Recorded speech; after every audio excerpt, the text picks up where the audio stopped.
आज हम लोग इस 12th फिजिक्स के पहले चैप्टर विद्युत आवेश तथा उस क्षेत्र के बारे में पढ़ने जा रहे हैं। तो इसका पहले हम लोग थोड़ा सा पाठ परिचय कर लेते हैं, इसमें क्या क्या पढ़ना है इस चैप्टर के अंदर में। तो पहला हम लोग पढ़ेंगे विद्युत आवेश तथा उसके गुण, वस्तु का आवेशन, कूलॉम का नियम, विद्युत क्षेत्र तथा विद्युतीय आघूर्ण। उसके बाद हम लोग पढ़ेंगे विद्युत क्षेत्र रेखाएं एवं विद्युत फ्लक्स, एक समान क्षेत्र में विद्युत द्विध्रुव आघूर्ण। उसके बाद हम लोग पढ़ेंगे गॉस प्रमेय तथा उसका अनुप्रयोग। इन्हीं सब चीजों के बारे में आज हम लोग इस चैप्टर में चर्चा करेंगे। तो पहला टॉपिक हम लोग शुरू कर रहे हैं, इसमें हेडिंग लगाते हैं आवेश। आवेश क्या है? तो पदार्थ का वह मूलभूत गुण जो अपने चारों तरफ विद्युतीय प्रभाव और चुंबकीय प्रभाव उत्पन्न करता है, तो उसे हम लोग आवेश बोलते हैं। तो इस चैप्टर में हम अंदर में और डिटेल से देखेंगे। ये जैसे ये चुंबक है, तो इन्हीं से एक क्या होती है, क्षेत्र उत्पन्न होती है। तो इन्हीं क्षेत्रों के बारे में हम लोग इस चैप्टर में डिटेल से पढ़ेंगे। ये क्षेत्र क्या करती है, नहीं करती है, कैसे काम करती है।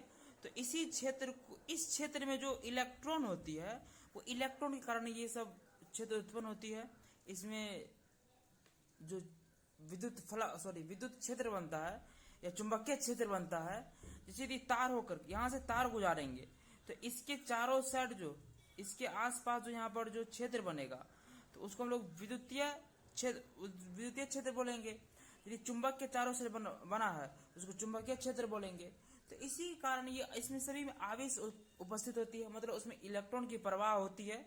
इसी सब कारणों से हम लोग करें पदार्थ का वह मूलभूत गुण है जो चुंबकीय प्रभाव और विद्युतीय प्रभाव को उत्पन्न करती है, उसी को हम लोग क्या बोलते हैं, आवेश बोलते हैं। तो हम लोग छोटा सा बात एक जानते हैं कि यदि कोई परमाणु है, तो उस परमाणु के बाहर वाली कक्षा इलेक्ट्रॉन उपस्थित होती है, लेकिन उसी परमाणु के नाभिक में प्रोटॉन और न्यूट्रॉन उपस्थित होती है, जो कि परमाणु के नाभिक के बीच में रहती है। तो और प्रोटॉन पे प्लस चार्ज होती है, न्यूट्रॉन उदासीन होती है, इलेक्ट्रॉन पे माइनस चार्ज होती है। अब हम लोग जानते हैं कि एक परमाणु जो होती है उदासीन कब होती है, तो जब एक परमाणु में इलेक्ट्रॉन की संख्या और प्रोटॉन की संख्या दोनों आपस में बराबर होती है, तब उस परमाणु पर जो कुल आवेश होती है वो क्या होती है, 0 होती है। उस पर तभी कोई आवेश नहीं होती है, तभी वो परमाणु क्या कहलाती है, उदासीन कहलाती है। समझ गए इस बात को? तो इसके बाद हम लोग पढ़ेंगे आवेश के प्रकार। बेंजामिन फ्रैंकलिन के अनुसार जो है आवेश 2 प्रकार के होते हैं। पहला है मेरा धन आवेश, जिसको हम लोग पॉजिटिव चार्ज बोलते हैं, ऋण आवेश नेगेटिव चार्ज। तो इसके बाद हम लोग अब पढ़ेंगे दोनों, पॉजिटिव चार्ज क्या है, नेगेटिव चार्ज क्या है, नेगेटिव चार्ज में क्या क्या आते हैं। इन्हीं सब चीजों के बारे में आज हम लोग इसमें डिटेल से चर्चा करने वाले हैं। तो एक बार इसका स्क्रीनशॉट ले लीजिए, फिर हम लोग आगे बढ़ते हैं।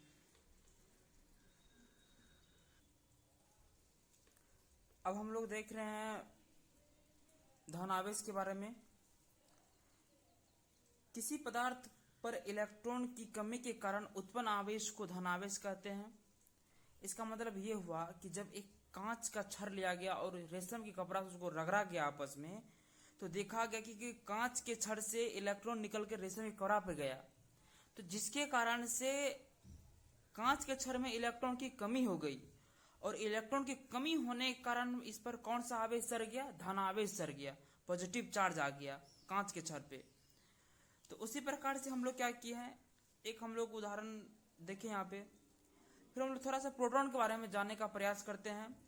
प्रोटॉन पे आवेश होती है प्लस 1.602 10⁻⁻19 कूलॉम होती है। याद रखिएगा इसको। कूलॉम को हम लोग C से इसको सूचित किया जाता है, जो कि आवेश का मात्रक होती है। प्रोटॉन का जो द्रव्यमान होती है 1.67 10⁻⁻27 kg, या इसी को हम लोग 1 AMU बोलते हैं, या एक को AMU के रूप में इसको लिखते हैं।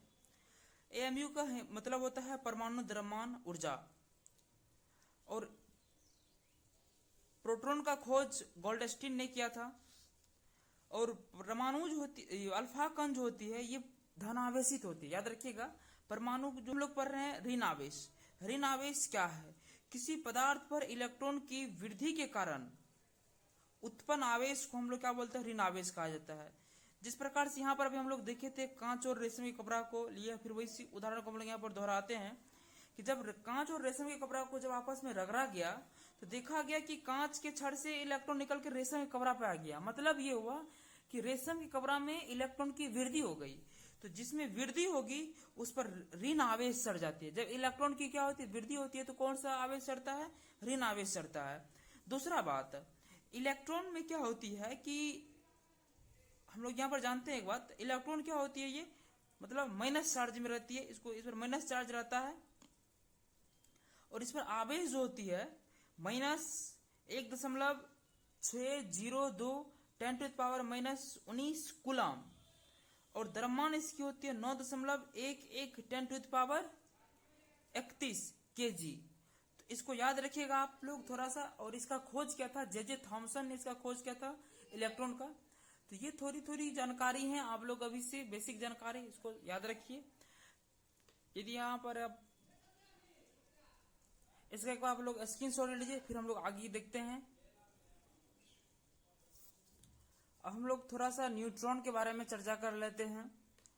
न्यूट्रॉन पे कौन सी आवेश होती है, ये इस पर कोई आवेश नहीं होता है, ये इस पर शून्य आवेश होती है। इसको हम लोग उदासीन भी बोलते हैं न्यूट्रॉन को। इसका जो द्रव्यमान होती है वो प्रोटॉन के द्रव्यमान के बराबर होती है, मतलब 1.67 10⁻⁻27 kg के बराबर होती है। इसका खोज किया था जेम्स चैडविक ने इसका खोज किया था न्यूट्रॉन का। नाभिक में जो होती है, नाभिक में मेरा प्रोटॉन होती है और न्यूट्रॉन होती है।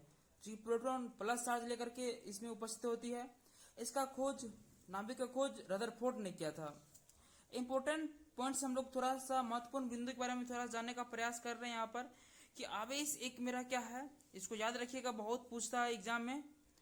आवेश जो होती है वो अदिश राशि है जिसका ऐसा मात्रा क्या होती है, कूलम होती है। हम लोग जानते हैं कि आवेश बराबर विद्युत धारा गुना समय होती है। तो एक यानी कि आवेश बराबर हम लोग कूलम, तो एक कूलम ले लिए। विद्युत धारा का ऐसा मात्रक एम्पियर, तो 1 एम्पियर। और इसके बाद हम लोग क्या किए हैं, समय का ऐसा मात्रक सेकेंड, तो 1 सेकेंड ले लिए। तो इन्हीं सब चीजों को एक साथ हम लोग देखते हैं क्या होती है।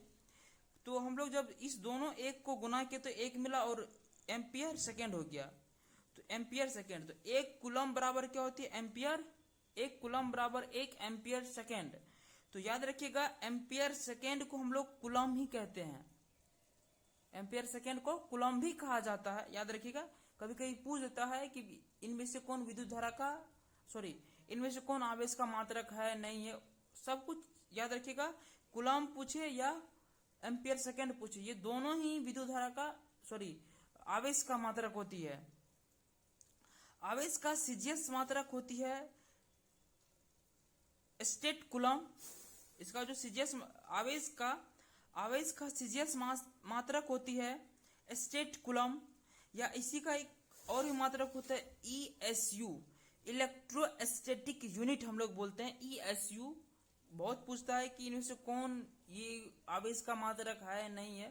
तो इन सभी चीजों को याद रखिएगा, कूलम, एम्पियर सेकेंड, उसके बाद state coulomb, ESU, electrostatic unit, ये सभी क्या है, ये आवेश का मात्रक है।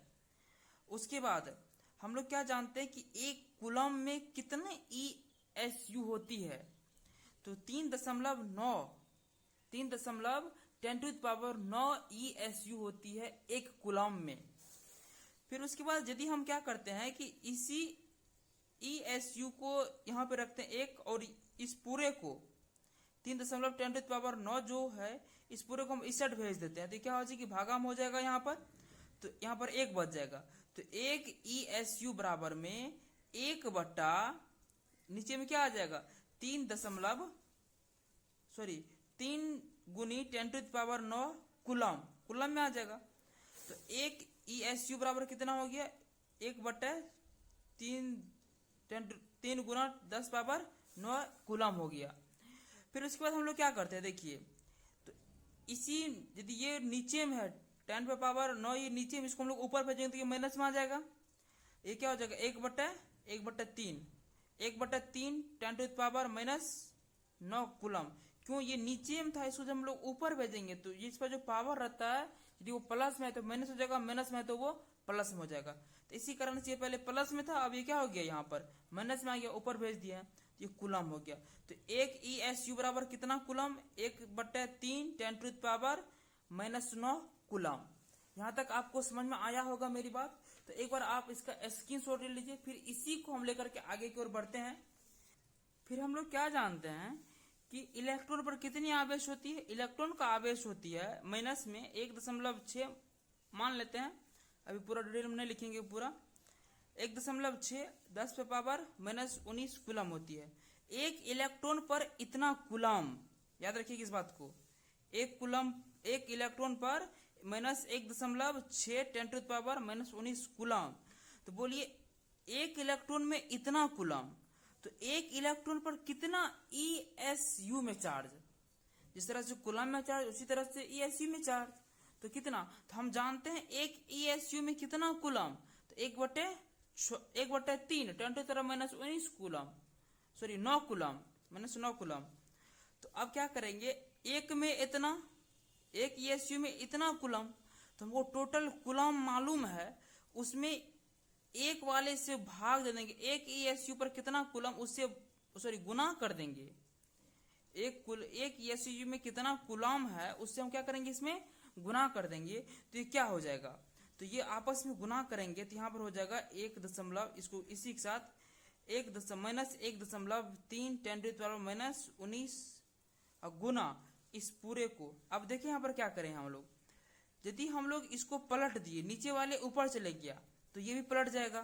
तो यदि पलटेगा तो एक नीचे आएगा, 3 ऊपर जाएगा। तो ये पहले से प्लस में था, ये क्या हो जाएगा, सॉरी ये पहले से माइनस में था, अब क्या हो जाएगा, ये प्लस में। तो इसी कारण से क्या हो गया, ऊपर गया तो ये प्लस यानी कि 3 हो गया, फिर ये बदला, यदि ये बदलेगा तो यही बदलेगा दोनों। तो ये किस में आ गया, मेरा प्लस में आ गया, माइनस में था ये पहले से।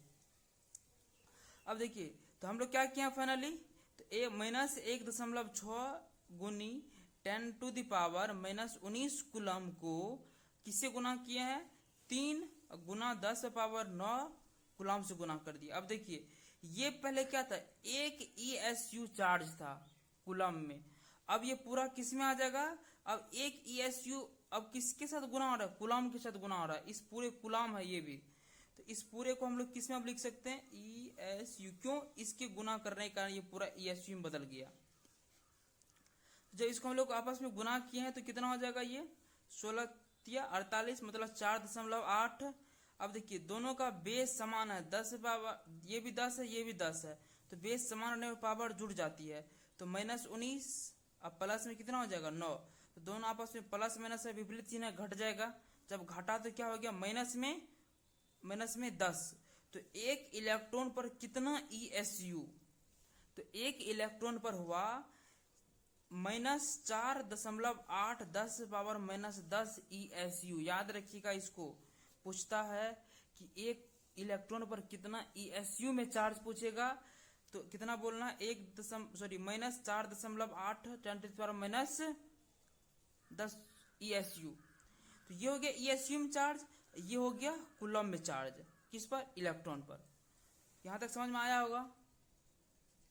और इसके बाद हम लोग, यदि आप यहाँ पर हैं तो एक बार स्क्रीनशॉट ले लीजिए। फिर इसके बाद हम लोग आप पढ़ेंगे आगे। देखिए इसमें क्या है, इसके बाद कि हम लोग को पढ़ना है कि आवेश का विमीय सूत्र क्या होती है। तो हम लोग यहाँ पर देखते हैं आवेश बराबर क्या होते हैं, विद्युत धारा गुना समय। तो हम लोग आवेश को लिखने के लिए हम लोग विमा को लिखने के लिए हम लोग क्या करते हैं, बड़ी कोष्ठ का प्रयोग करते हैं, इसलिए आवेश को बड़ी कोष्ठ में डाल दी। और हम लोग क्या जानते हैं, विद्युत धारा का ऐसे मात्रक होती है एम्पियर, इसको ए से लिखते हैं, इसलिए इसको ए को कोष्ठ में, बड़ा का कोष्ठ में डाल दिए। और इसका जो हम लोग समय को किस चीज से लिखते हैं, टी से लिखते हैं, कैपिटल टी से, इसलिए इसको हम लोग टी से कैपिटल टी को बड़ी कोष्ठ में डाल दिए। तो इस दोनों का आपस में गुना करके क्या हो जाती है, ये आपस में गुना के रूप में होती है। तो बड़ी कोष्ठ डाल करके यहाँ पर हम लोग लिखते हैं AT। तो ए के जगह पर कभी कभी आई भी प्रयोग किया जाता है, इसलिए यहाँ पर हो जाता है IT। तो आवेश का जो मात्रक होती है वो होती है AT या IT होती है। किसका मात्रक, आवेश का मात्रक नहीं, सॉरी बीमा जो होती है वो आवेश का क्या होती है, AT या IT होती है। इसके बाद हम लोग देखते हैं यहाँ पर आवेश का प्रायोगिक मात्रक जो होती है वो होती है एम्पियर घंटा। तो इसी को हम लोग AH लिखते हैं एम्पियर घंटा को। तो 1 एम्पियर घंटा बराबर होती है विद्युत धारा गुना घंटा। अब यहाँ पर हम लोग क्या समझते हैं, विद्युत धारा बराबर हम लोग क्या जानते हैं फॉर्मूला, विद्युत धारा बराबर जानते हैं आवेश बटे समय। इधर घंटा है तो घंटा लिख दिए। तो इसका ऐसा मात्रक कुलम, इसका समय का ऐसा मात्रक क्या हो जाएगा सेकेंड। तो यहाँ पर हम लोग लिखे हैं कि 1 कुलम बटे 1 सेकेंड, 1 से कट जाएगा कोई फर्क नहीं पड़ेगा, 1 से इसीलिए 1 लिखे हैं। हम लोग क्या जानते हैं कि अब देखिए यहाँ पर 1 घंटा में कितना सेकेंड, 3600 सेकेंड। तो 1 घंटा के जगह पर हम लोग 36 सेकेंड लिख सकते हैं, तो इसीलिए हम लोग 36 सेकेंड लिखे हैं। तो नीचे में भी सेकेंड और ऊपर में भी सेकेंड, दोनों सेकेंड आपस में क्या हो गया, कैंसिल हो गया। तो देखिए नीचे में 1 बचा, 1 से भगा देंगे 1 हो जाएगा, और ऊपर में 36 है यहाँ पे, तो 36 से गुना यहाँ पर क्या हो जाएगा 1 कुलम। तो आपस में गुना होकर क्या बना 3600 कुलम। क्या बना यहाँ पर 3600 कुलम। तो मतलब 1 एम्पियर घंटा बराबर कितना हो जाएगा मेरा 3600 एम्पियर कुलम हो जाएगा ये। तो इस बात को याद रखिएगा, यहाँ पर ये सब ऑब्जेक्टिव में बहुत इंपॉर्टेंट काम आता है और बार बार पूछा जाता है ये सब चीज। अब हम लोग थोड़ा से क्वेश्चन के बारे में जानते हैं, इसके बाद हम लोग वीडियो को यहीं पर रोकेंगे। फिर हम लोग का जो नेक्स्ट पार्ट होगा वो दूसरे वीडियो में हम लोग देखेंगे। आवेश का यानी कि आवेश उत्पन्न कर सकता है, कौन कौन उत्पन्न कर सकता है, छोटा सा अभी हम लोग जो पढ़े हैं अभी तक का उसी का ये निष्कर्ष है। केवल विद्युत क्षेत्र, केवल चुंबकीय क्षेत्र और दोनों, इनमें से कोई नहीं। अभी आप लोग पढ़े हैं, जरूर इसको टिक कीजिएगा अपने कॉपी में लिख करके। तब तक हम इसको बताते हैं इसमें से दोनों क्या होती है, सही होती है। ये विद्युत क्षेत्र भी होती है और चुंबकीय क्षेत्र को भी उत्पन्न करती है आवेश। उसके बाद हम लोग क्या देखे हैं, निम्नलिखित में कौन आवेश का मात्रक नहीं है। तो अभी तक हम लोग क्या क्या देखे आवेश का मात्रक, देखिए ये भी देखिए हुए एम्पियर सेकेंड, जिसको हम लोग कूलम भी बोलते हैं। इसी एम्पियर सेकेंड को हम लोग क्या बोलते हैं, कूलम बोलते हैं, जिसको हम लोग सी से लिखते हैं। दूसरा बात एम्पियर पर सेकेंड, जो कि यह क्या होती है, ये विद्युत धारा का विद्युत आवेश का ये मात्रक नहीं होती है। ESU हम लोग जानते हैं ये क्या होती है, ये मात्रक होती है, हम लोग पढ़े हैं अभी। एक आता है फेराडे, ये क्या होती है, ये भी विद्युत धारा का विद्युत आवेश का मात्रक है। तो विद्युत आवेश का सबसे बड़ा मात्रक जो होती है वो फेराडे ही होती है। तो आवेश, इसको स्टार पॉइंट आप लिख लीजिएगा कहीं ऊपर में जगह मिले तो। आवेश का सबसे बड़ा मात्रक जो होती है वो फेराडे होती है। और याद रखिएगा, बहुत पूछता है एक फेराडे में कितना कूलम होती है, 96,500 कूलम होती है। याद रखिएगा इस बात को, एक फेराडे में 96,500 कूलम होती है। तो ये था यहाँ तक का वीडियो। यदि आप लोग को ये वीडियो अच्छा लगा हो तो प्लीज लाइक कीजिएगा, चैनल पे नए हैं तो सब्सक्राइब कीजिएगा और प्यारा प्यारा सा कमेंट कीजिएगा। तब तक के लिए धन्यवाद, मिलते हैं अगले वीडियो में। जय हिंद।